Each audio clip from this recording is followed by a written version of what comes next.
ஆண்டவரும் இரட்சகருமான இயேசு கிறிஸ்துவின் ஈடு இணையற்ற நாமத்தில் அன்றென்றுள்ளப்பம் வாசகர்களுக்கு எங்கள் அன்பின் வாழ்த்துக்கள். 2024 ஆண்டு ஜூலை மாதம் 28 ஞாயிற்றுக்கிழமைக்குரிய தின தியானம். இன்றைய தலைப்பு வாரி இறையுங்கள். நீதிமொழிகள் 11:24 சொல்கிறது, வாரி இறைத்தும் விருத்தி அடைவாரும் உண்டு, அதிகமாய் பிசினித்தனம் பண்ணியும் வறுமை அடைவாரும் உண்டு.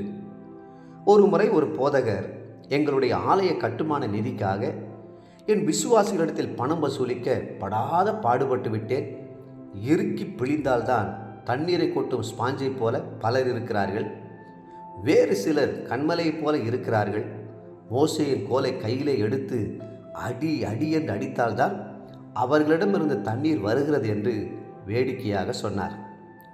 வற்புறுத்தி கொடுப்பதனாலோ வற்புறுத்தி வாங்குவதனாலோ ஒரு பிரயோஜனமும் இல்லை, ஒரு ஆசீர்வாதமும் இல்லை. இந்தியாவின் மூதறிஞர் ராஜாஜி ஒரு முறை, பூக்கள் தேனீக்களுக்கு தேன் கொடுக்கும்போது மகிழ்ச்சியுடன் கொடுக்கின்றன, தாங்களும் மகரந்த சேர்க்கை செய்து கொள்கின்றன. தேனீக்கள் தாங்கள் பெற்ற தேனை மகிழ்ச்சியுடன் குஞ்சுகளுக்கும் கொடுக்கின்றன, மீதியை நமக்கு கொடுக்கும்படி சேர்த்தும் வைக்கின்றன. அப்படியே நாமும் மற்றவர்களுக்கு கொடுப்பதில் சந்தோஷமாய் இருக்க வேண்டும் என்று சொன்னார். வாரி இறைத்தும் விருத்தி அடைவாரும் உண்டு என்று வேதம் சொல்கிறது. கணக்கு பாடத்தின்படி 5ஐயும் 2ஐயும் கூட்டினால் விடை 7 என வர வேண்டும். ஆனால் அதை கொடுக்கும்போது ஆவிக்குரிய விதியின்படி அது 5000 ஆகிறது. 5 அப்பத்தையும் 2 மீனையும் கொடுத்தபோது கர்த்தர் அதை கொண்டு 5000 பேரை போஷிக்கவில்லையா? கர்த்தருடைய கரங்களிலே நாம் உதாரத்துவமாய் கொடுக்கும்போது அது விருத்தி அடைகிறது. மீதியானவைகளை நாம் 12 கூடைகளிலே கூட்டி சேர்க்கிறோம்.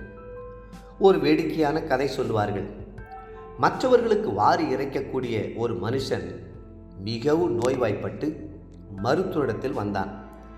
அந்த நேரம் நோயாளிக்கு லாட்டரி சீட்டில் 5 லட்சம் ரூபாய் பரிசு விழுந்த செய்தி வந்தது. செய்தியை கொண்டு வந்தவுடன் டாக்டர் சொன்னார், நீங்கள் இந்த செய்தியை உடனே அவருக்கு அறிவிக்க வேண்டாம். அவருடைய இருதயம் பலவீனமாக இருக்கிறது. நான் மெதுவாக கொஞ்சம் கொஞ்சமாக இந்த காரியத்தை அவருக்கு தெரிவிக்கிறேன் என்றார். பின்பு நோயாளியை பார்த்து, ஐயா, உங்களுக்கு லாட்டரி டிக்கெட்டில் 100 ரூபாய் பரிசு கிடைத்தால் என்ன செய்வீர்கள் என்று கேட்டார். அதற்கு அவர், 10 ஏழைகளுக்கு வயிறார உணவு கொடுப்பேன், மீதியை என் பிள்ளைகளுக்கு பங்கிடுவேன் என்றார்.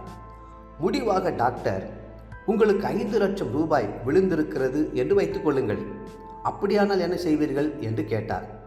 நோயாளி சொன்னார், ஐயா, அப்படி விழுந்தால் 3 லட்சத்தை உங்களுக்கு கொடுத்து விடுவேன் என்று சொன்னவுடன் மருத்துவர் அதிர்ச்சியாகி, எனக்கு 3 லட்சமா என்று சொல்லிக்கொண்டே மாரடைப்பால் மரித்து போனார். கர்த்தர் அநேகருக்கு செல்வத்தை கொடுக்காததற்கு காரணம் அவர்கள் தேவனுடைய நம்பிக்கைக்கு பாத்திரமாய் விளங்காததுதான். செல்வம் வரும்போது அவர்கள் நிலை தடுமாறி விடுகிறார்கள். சிலர் பாவ சந்தோஷங்களுக்கு விரைந்து ஓடுகிறார்கள். தேவப்பிள்ளைகளே, கர்த்தருக்கு உற்சாகமாய் கொடுப்பதே உங்கள் செல்வத்தை பெருகச் செய்யும். இன்றைய நினைவிற்கு நீதிமொழிகள் 28:27.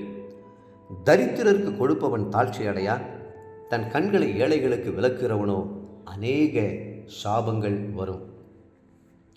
இன்றைய வேத வாசிப்பு காலை சங்கீதம் 46, 47 மற்றும் 48 சங்கீதங்கள். மாலை அப்போஸ்தலருடைய நடபடிகள் 28 அதிகாரம். அன்புக்குரிய அன்றென்றுள்ளப்பம் வாசகர்களே, மீண்டும் உங்களை வாழ்த்துகிறோம். வாரி இறையுங்கள், கர்த்தருடைய ஆசீர்வாதத்தை பெற்றுக்கொள்ளுங்கள்.